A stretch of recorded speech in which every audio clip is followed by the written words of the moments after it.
오직 믿음이라는 거예요. 오직 믿음.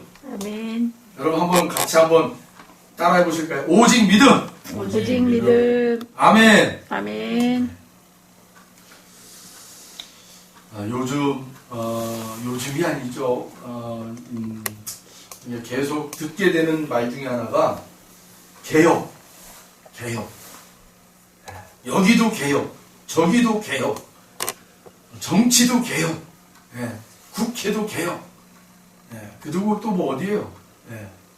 법도 개혁, 검찰도 개혁, 경제도 개혁. 아주 그냥 이제 교회도 개혁이라고 봤거든요. 그렇죠? 개혁. 아주 개혁에 그냥 몸살을 앓고 있어요 지금 대한민국이. 여기 켜주세요, 어머니. 몸살을 앓고 있는 게 바로 지금 우리나라의 모습이 아닌가라는 생각이 좀 들었어요. 개혁. 도대체 이 개혁이 뭔가? 리포메이션. 제가 이 영어 발음도 좀 서툴러요. 리폼이라고 그러죠. 순수한 쪽으로 돌아가자. 순수성이죠. 본래성으로 돌아간다는 거예요. 본래로 돌아가자. 그리고 여러분, 교회 안에서도 개혁이 일어났었어요. 아세요, 여러분? 교회 역사에 개혁이 일어났던 시점. 종교개혁. 종교개혁. 도저히 못 살겠다. 이건 아닌 것 같은데 하다가 어떤 분이 그래, 아니야 하고 일어나가지고 개혁을 했어요. 이게 종교개혁. 요즘 이 코로나19 때문에 많이 어렵다고 그래요. 근데 어느 목사님께서 제2의 종교개혁이다 이라고 얘기했어요. 하나님께서 도저히 이 땅에 교회들이 이렇게 가서는 안 되니까 이 코로나19를 통해서 제2의 종교개혁을 일으키셨다.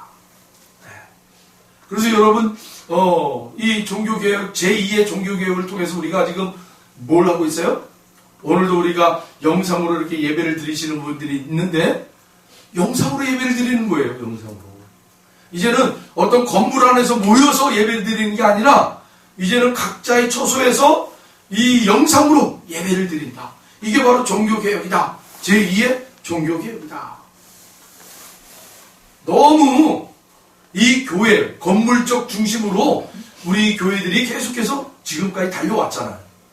이거 아니야 하고 외쳤던데 이게 먹히진 않으니까 하나님께서 코로나19를 통해서 건물에서 모여서 예배드리는 거 그거 나 진짜 실증난다.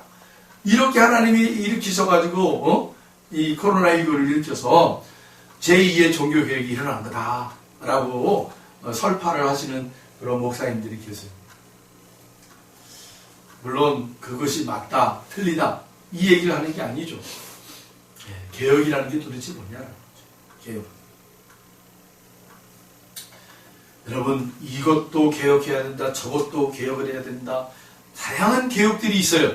그런데 여러분, 무엇보다 어떤 개혁을 일으켰던지 자기 자신으로부터 시작된 개혁이 없으면, 자기로부터 시작되는 개혁이 세워지지 않으면 다 뭐예요? 모래성에 쌓아놓는 모래성과 같더라는 거예요. 모래성.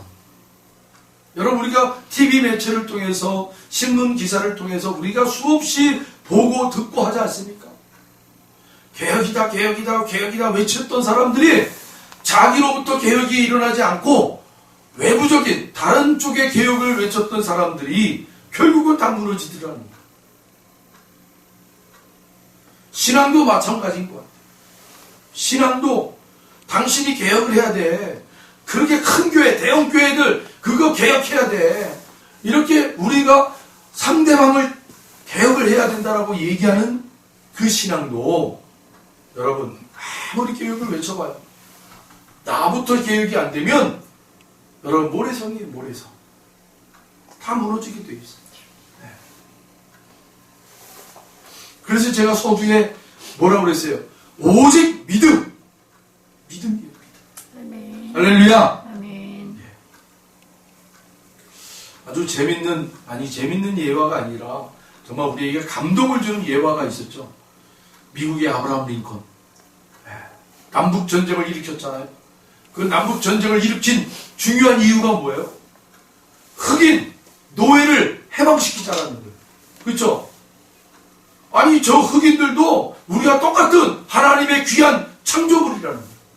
그러니까 노예가 아니라 자유인으로서 살 수 있도록 해방시키자. 그래서 그 뜻을 같이 했던 그 세력들이 북쪽에 있었고 남쪽에 있었던 사람들은 아니야 라고 해서 이제 남북전쟁 이게 일어났죠. 뭐 단순간에 이렇게 전쟁이 끝날 줄 알았어요. 그런데 1년이고 3년이고 5년이고 이게 점점 길어지는 거예요. 전쟁이. 그리고 7년까지 간 거예요. 사람들이 생각할 때 야, 이 전쟁이 그냥 한순간에 끝날 줄 알았는데 야, 이 7년까지 가니까 막 사람들이 의구심이 생기는 거였죠. 막 드는 거예요. 그리고 무엇보다도 남쪽에 있는 사람들도 그렇고 북쪽에 있는 사람들도 그렇고 그 당시에는 다 하나님을 다 믿는 사람들이었어요. 주일이 되면요, 남북전쟁에서 막 전쟁을 일으키다가도 주일이 되면은 우리 서로 합의해서 우리 이 시대는 전쟁하지 말고 우리 예배드리자. 각자의 처소에 가서 예배드리고 그리고 나서 와서 전쟁하자. 아니 그렇게 했단 말이에요. 서로들 남과 북이 총칼을 들이대면서 너 죽고 나 죽고 뭐 이렇게 싸우려고 했던 그 사람들이 주일 예배는 하나님 앞에 우리가 각자 처소에서 예배드리고 그리고 와서 우리가 전쟁하자. 동일하게 하나님을 믿는 사람들이었어요. 아브라함 링컨의 진영에서도 어떤 장군이 아브라함 링컨에게 얘기하는 거예요. 하나님 정말 우리 편이 맞습니까?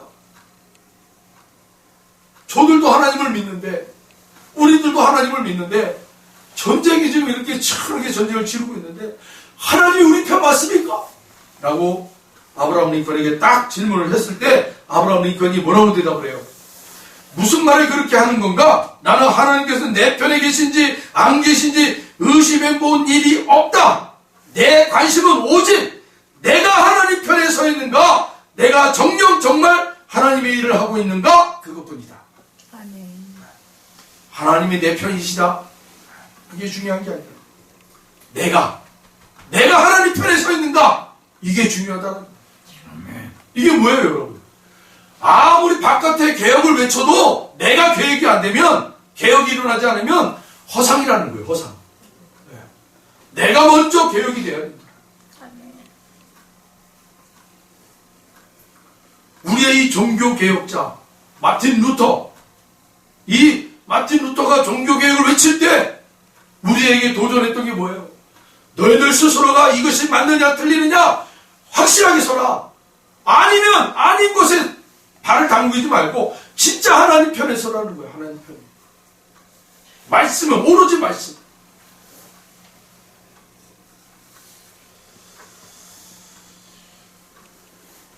여러분은 어떠십니까? 여러분은 확실하게 내가 하나님 안에서 확실하게 내가 거듭난 자요, 구원받은 자요, 그래서 나는 이제는 세상 편이 아니라 하나님 편에 서 있다. 확실하십니까, 여러분?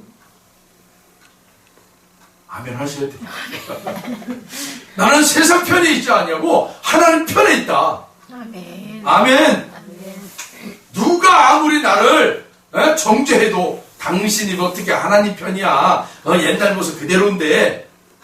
아니요. 그래도 나는 하나님 편이야. 아멘. 입술에 고백을 하셔야 돼요, 여러분. 나는 하나님 편에 서 있다. 우리 선교사님 계속 주장하는 것 중에 하나는 뭐예요?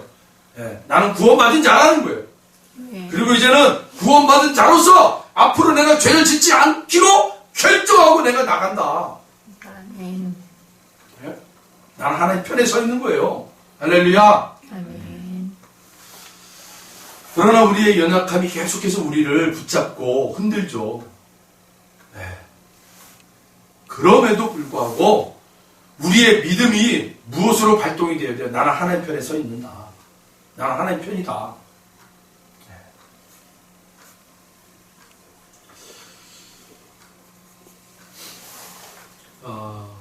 광고, 우리나라 광고 있잖아요. 자동차 광고. 자동차 광고를 저는 참 재밌게 봐요. 그리고 세계 이렇게 유명한 자동차 회사들의 광고들도 이렇게 유튜브를 통해서 저는 가끔 봐요. 재밌어요. 그것보다 재밌는 것보다 이 자동차 광고를 통해서 이 메시지를 전달하는 게 참 저는 좋아요. 그 사람들이 참 이 회사는 이런 정신이 있구나. 이런 회사는 이런 정신이 있구나. 이 전달하는 게 참 좋아요. 그런데 우리나라의 자동차 H 자동차가 광고를 하나 그래도 탁 내놨는데 아주 신선했어요. 제가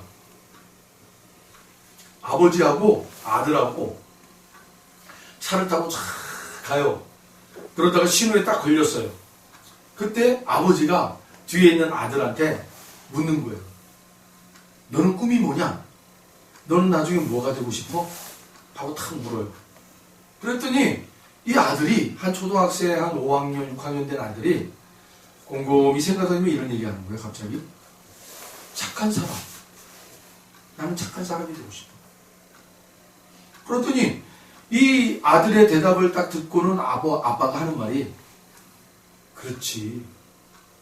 착한 사람이 기본이지.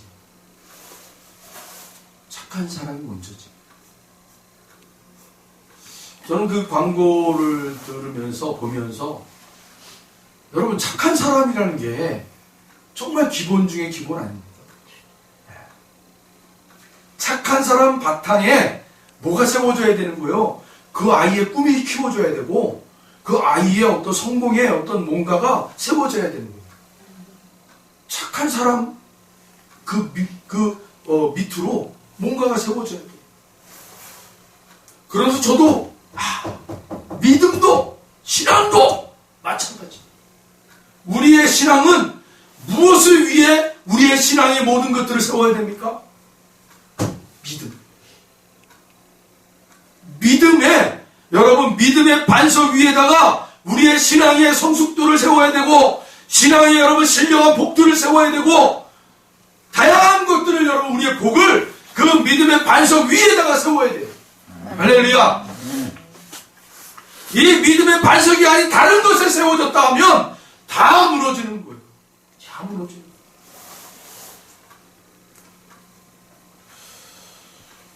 어디 성경 말씀인지는 모르지만 이런 말씀이 있어요. 너희들의 그날의 공고, 너희들의 모든 공로를 내가 다 불태워버리라. 그때 그 너희들이 세운 그 공로가 타지 않고 남아있을 게 뭐가 있느냐라고 물어요. 그 말은 뭐예요? 다 태워진다는 거예요. 다 없어진다는 거예요. 그 말 아닙니까? 남는 게 없다는 거예요. 여러분 우리에게 남는 건 오로지 믿음밖에 없는 거예요. 믿음이 남아야 돼요. 오로지 믿음이에요. 오로지.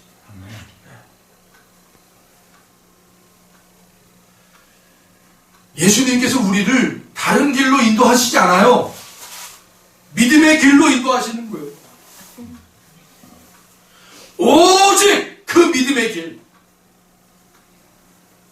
그 믿음의 길은 다른 말로 의의 길이라고 해요. 이 믿음의 길로 주님이 저와 여러분을 데리고 가시는 거예요. 여러분 그 믿음의 길을 걷기 위해선 내 의가 그 믿음의 길에서 여러분 뭐 해야 되는 거예요? 내려와야 되는 거예요. 내 의가 내려줘야 돼요. 그 믿음의 길에서. 그리고 내 의가 내려졌을 때 하나님께서 우리의 의를 칭해주시는 거예요. 너 의로운 자구나. 나는 의롭다 라고 하는 것이 내려워지고 나는 주님의 은혜밖에 난 구할 게 없고 난 주님의 은혜밖에 나는 드릴 게 없습니다. 그때 하나님께서 뭐라고 해주시는 거예요? 너 의로운 자야. 여전히 우리는 죄악의 그 길을 걸 수밖에 없는 자이지만 우리가 그럼에도 불구하고 나는 주님의 그 믿음의 길을 걷고 싶습니다. 하고 주님의 은혜를 나는 구하고 싶습니다. 그렇게 주님을 붙잡을 때 여러분 믿음은 주님이에요. 그 그 주님을 붙잡을 때 하나님이 우리에게 뭐라고 칭해 주시는 거예요? 너 의로운 자야. 우리는 그저 죄인이지만 하나님이 우리를 의롭다고 칭해 주는 거예요. 여전히 죄인인데도 하나님이 뭐라고 얘기해 주는 거예요? 너 의로운 자야. 그래서 여러분, 예수님이 그러잖아요.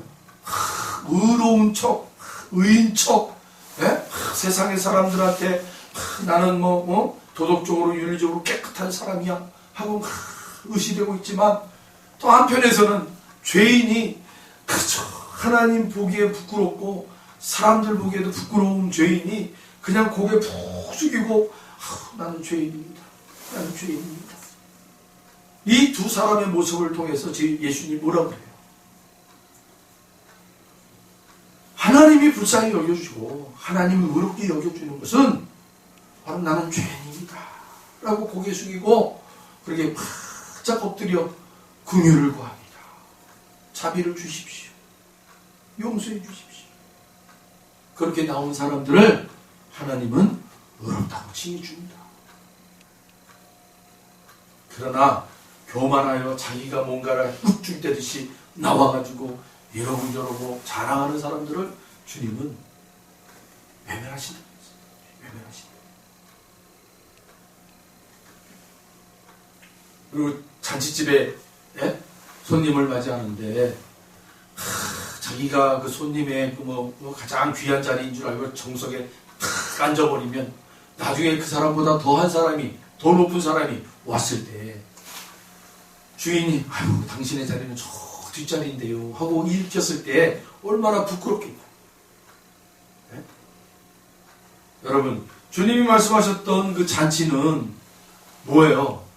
주인이 오늘은 이러한 모임을 통해서 우리에게 참 좋은 교훈을 주고 또 우리의 선한 말을 전해줄 사람들을 초대해서 그 말을 듣고자, 그 말을 경청하고자, 그래서 그 사람이 들려주는 그러한 교훈들, 또 그 사람이 들려주는 그러한 모범적인 그런 삶의 모습들을 듣고 우리가 좀 교훈받고 또 좋은 그 사례를 얻기 위해서 초대하는 그런 잔치집. 지위고하를 떠나서 내가 돈이 많으니까 내가 상석에 앉아야 돼. 내가 권력이 높으니까 내가 상석에 앉아야 돼. 아니라는 거예요. 그 상석은 이미 준비된 자예요. 주인으로부터 준비된 사람이 앉아야 되는 거예요.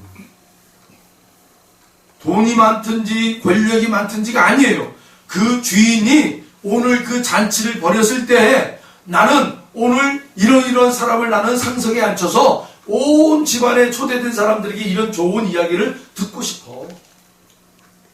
그래서 초대한 그 사람이 상석이 돼야 돼요. 아무리 권력이 크다 할지라도 주인이 그 주인공이 왔을 때는 이 사람을 일으켰습니다. 그리고 당신은 쫓겨가시오. 부끄럽다. 부끄럽다.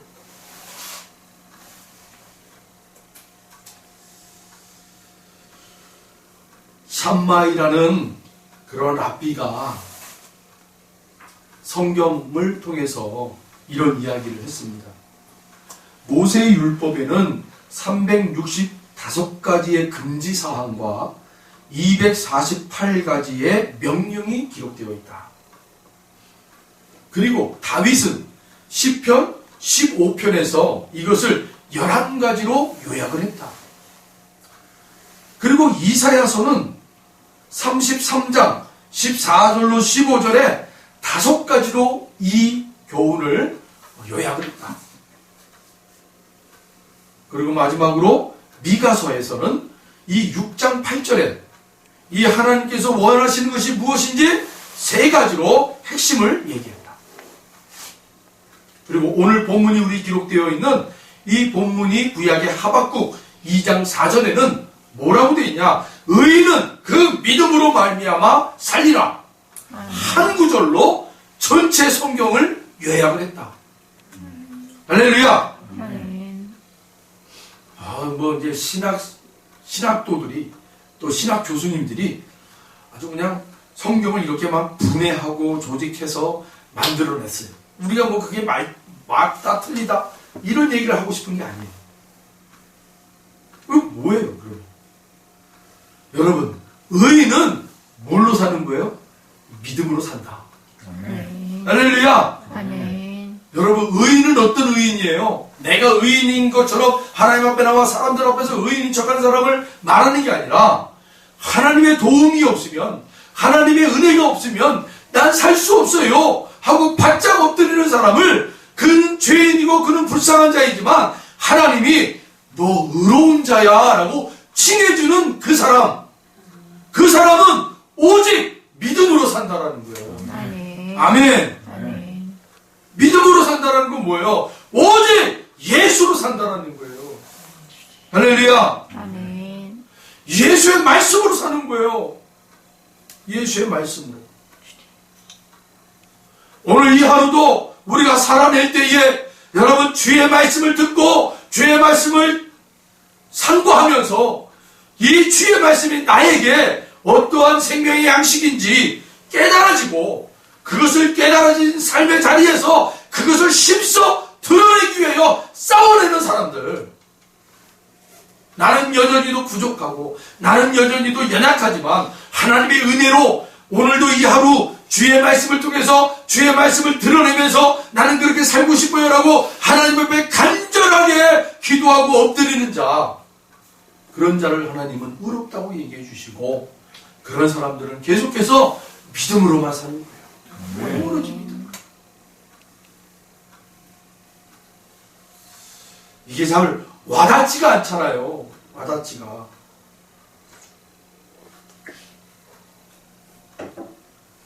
도대체 믿음의 사람이라는 게 뭔가? 여기 보세요. 믿음의 사람.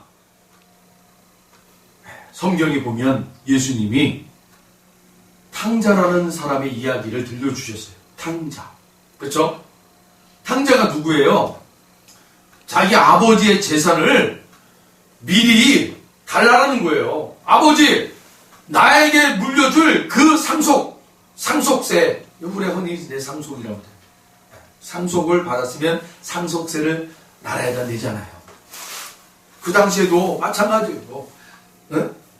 아버지가 죽으면, 아버지가 돌아가시거나 그러면 이제 자녀들한테 그 아버지의 재산을 상속으로 주잖아요. 그러면 이 유대인들에게는 상속세라는 건 뭐냐? 아버지가 죽어야 그 자녀들에게 물려주는 재물이에요. 아버지의 재물. 그런데 이 둘째 아들이 뭐라고 그러는 거예요? 아버지 나한테 상속을 먼저 해달라는 거예요. 그 말은 뭐예요? 아버지 죽었어요. 나한테는. 아버지는 나한테 죽었으니까 아버지 그 상속 나한테 물려준 그 상속 재물을 달라는 거예요. 아버지는 내 앞에서 죽었어. 그러니까 빨리 줘요. 나 이거 가지고 나 세상에 나가서 내 멋대로 살고 싶어요. 그거 아닙니까 여러분? 그러니까 동네 사람들이 저 천인공가 나쁜 놈이라고 그러잖아요. 저놈 죽여버린다고. 저놈 때문에 우리 자식들이 물들어버리면 안 된다고. 에?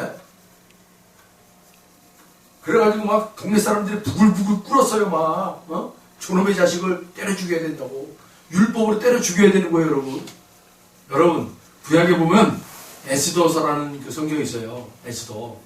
그 에스더 1장에 보면 거기에 그 왕이 나오잖아요. 왕. 갑자기 왕 이름이 생각이 안 나네. 그 나라 바사왕, 그 어마어마한 나라, 그 왕이 127도, 172도인가 127도인가를 그 고을을 다스리는 왕이에요. 거기에 누가 여왕으로 나와요? 와스디라는 여왕이 나오는데, 이 와스디가 왕이 벌여놓은 잔치에 초대를 했어요. 내가 벌인 이 잔치에 우리 와스디 여왕이 와가지고 춤을 멋지게 한번 춰서 사람들에게 흥겨움을 줬으면 좋겠다 해가지고 왕이 신하를 보냈어요. 이 여왕에게. 그랬더니 와스디가 그 초대를 뭐예요? 무시를 해버려요. 내가 거기 가서 무슨 춤을 춰.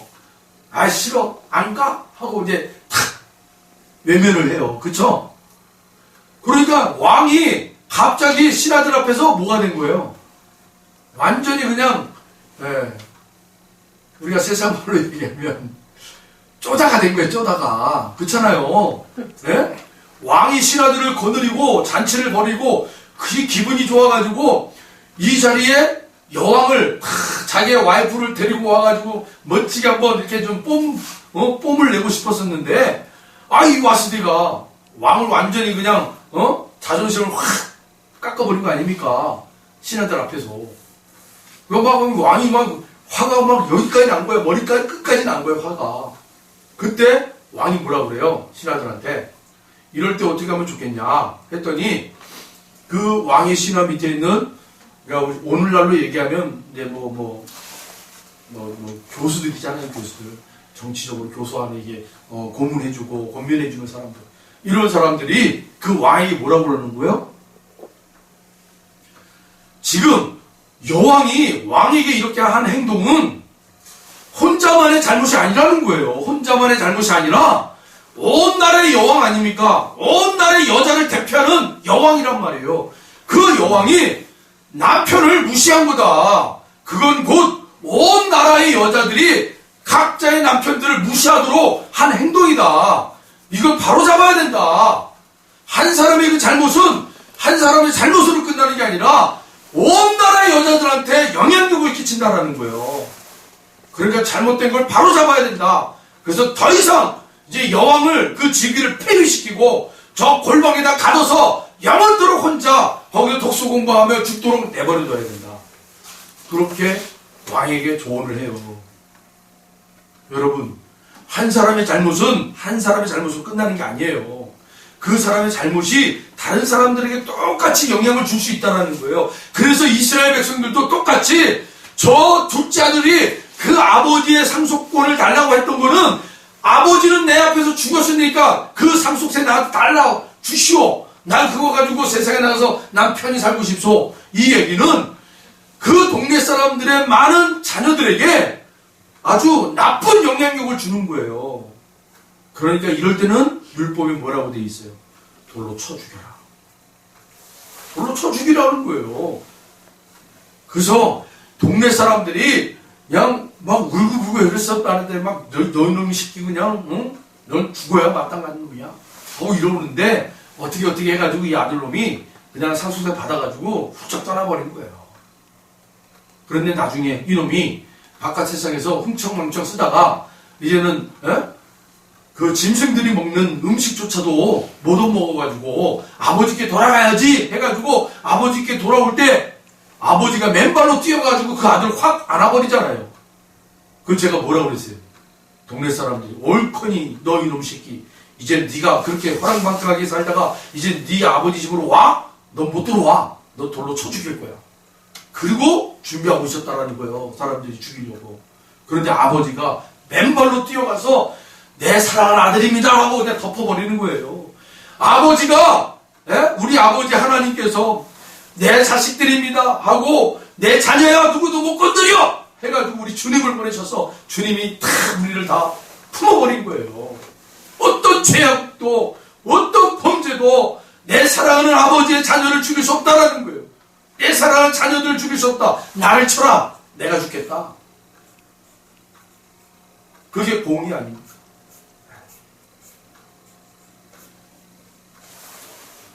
그런데 여러분 그 아들놈이 집에 들어와가지고 나는 아버지의 종처럼 저를 부려주세요. 아니야 너는 내 아들이야 하고 몸을 씻겨주고 의복을 깨끗하게 입혀주고 반지를 끼워주잖아요. 그리고 이제부터 너는 내 아들이다. 그래요 아버지? 이제 내가 이제 아버지 아들로 살아도 돼요? 하고 뻔뻔하게 그렇게 아버지가 차려준 잔치에 참여하고 주인공이 되잖아요. 그게 바로 믿음의 사람이라는 거예요. 믿음의 사람. 믿음의 사람. 우리는 여전히 그 아버지로부터 죄인이고 아버지로부터 그렇게 매몰차게 우리는 세상의 그런 죄악으로부터 죽임을 당해야 되는데 아버지가 우리를 품고 세상으로부터 우리에게 뭐라고 얘기하는 거예요? 이 자녀들은 내 아들의 핏값으로 산 내 자녀야. 너는 그러니까 의로운 자야. 넌 믿음의 사람이야. 너는 그렇게 세상에 당당하게 외치고 그렇게 너는 떳떳하게 살아. 내가 너에게 줄게. 이 잔치를 벌여줄게. 이 믿음의 풍성한 은혜를 너에게 줄게. 그걸 여러분 우리는 여전히도 탕자의 모습이지만 아버지께서 우리를 회복시켜 준 거예요. 그 회복의 자리에 우리는 뻔뻔하게 맞아요. 난 믿음의 자녀 맞아요. 난 믿음으로 살 거예요. 난 주님만을 의지할 거예요. 뻔뻔하게도 자기는 그대로이지만 그렇게 살아가는 거예요. 할렐루야. 아멘. 그게 믿음의 사람이라니까요.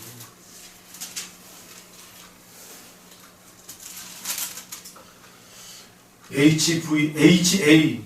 아이론사이드라는 박사님이 쓴 책에 In the Heavener라는 책이 있어요. 이 책 내용에는 이런 내용이 있습니다. 엘리자베스 1세 여왕을 암살하려고 했던 한 여자 자객이 경비병처럼 남장을 하고 궁에 들어갔다가 살인에 실패하고 잡혔습니다. 그래서 여왕을 살해하려고 했던 이 여자는 즉각 사형 선고를 받게 되죠. 그 사형 선고를 받는 그 재판 자리에 여왕이 참석을 합니다. 신문을 하는 가운데 그 자객인 여자가 담대하게 말을 하는 거예요. 여왕님, 내가 잘못된 사람에게 고용되어서 이런 엄청난 죄를 지었지만 저에게 은총을 베풀어 주시기를 바랍니다. 여왕이 그때 그 자객에게 이렇게 얘기합니다. 그래, 내가 너를 살려준다면 그 대가로 무엇을 하겠느냐? 하고 물어요. 그때 이 자객이 그냥 거침없이 대답을 하는 거예요. 조건이 있는 은총이 아닙니다. 이 말 있잖아요. 조건이 있는 은총이 아닙니다. 이 대답을 하고 나서 여왕은 그 대답을 듣고는 곰곰이 생각하고는 바로 석방시켜줘요. 그러자 이 자객이었던 여자가 평생 이 엘리자베스 1세 여왕을 곁에서 몸종으로 충성하고 또 위급할 때는 지켜주는 그러한 사람으로 평생을 살았다고 합니다. 예수 믿는 우리들도 마찬가지죠. 어떤 조건 때문에 우리가 구원받은 자가 아니라는 거예요. 조건이 없어요. 우리가 어떤 조건도 그 주님 앞에 내세울 게 없어요. 그런데 무조건적으로 은총이 내려진 거예요. 우리 이하나수 집사님에게 뭔가 조건이 있었기 때문에 은총이 내려진 게 아니에요. 그 주님의 무조건적 은총이 우리 이하나수 집사님에게 내려진 거예요. 아멘. 그게 바로 구원이에요. 할렐루야. 아멘. 오늘 이 시간 예배를 함께 드리는 우리 사랑하는 모든 형제 자매님들, 우리 성도님들, 여러분들도 마찬가지예요. 우리가 뭔가 조건이 있기 때문에 구원받은 자가 아니라 무조건적 주님의 은혜로 우리를 구원하신 거예요. 아멘. 여러분, 우리에게 주어진 은총은 조건이 없는 은총이에요.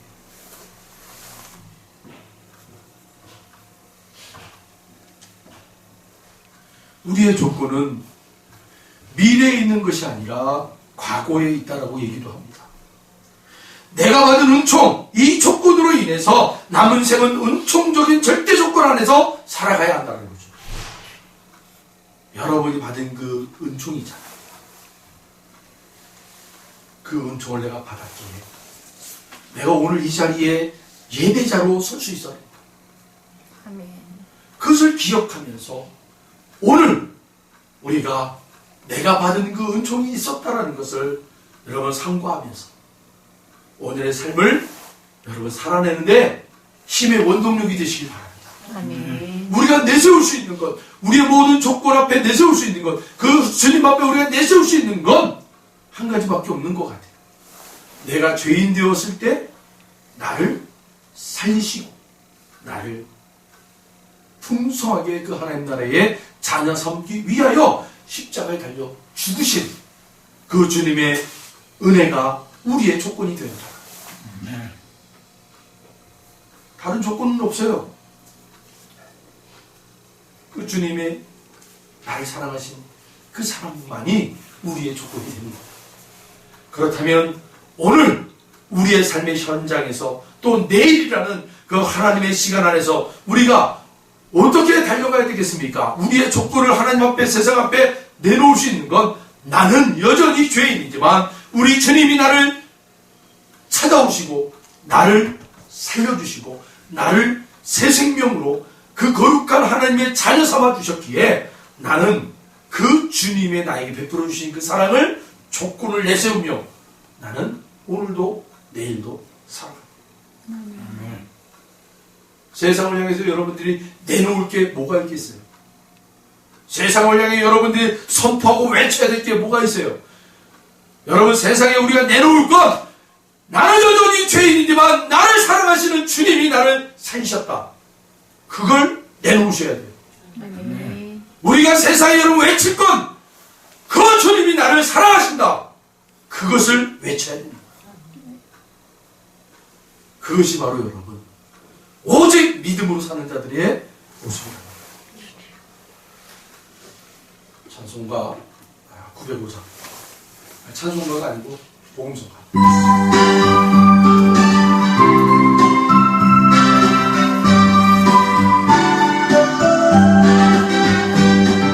죄 안에 썩은 내 육신을 주님이 쓰시려 했네. 죽음의 덫에 걸려있는 몸 주님이 쓰시려 했네. 속죄하는 손 치유하시고 속죄하는 발 치유하셨네. 새 생명 얻은 이름 다 바쳐 주님께 영광 돌리리. 눈물로 치라 내 육신을 주님이 뛰게 하셨네. 십자가 보혈 증거하라고 주님이 살리셨네. 기도할 때에 음성 주시고 찬송할 때에 기쁨 주시네. 내 작은 일, 내 작은 몸이 주님의 붙들린 자라. 평생 갚아도 빚진 자 되요. 주님의 빚진 자 되요. 주님 가신 길 대가였건만 눈물만 쏟으시네. 생명 주시니 주님이시라. 능력 주시니 주님이시라. 말씀 전하여 복음 전하여 주님의 빛을 갚으리. 할렐루야. 우리가 자랑할 것, 우리가 내세울 것, 여러분 한 가지밖에 없다는, 주님이 나를 사랑하셨다. 그 주님이 나와 함께 하신다. 나는 그 주님을 사랑한다. 여러분, 이 고백으로 우리가 하루하루 살아내시는 저와 여러분들을 바랍니다. 아버지 하나님 감사합니다.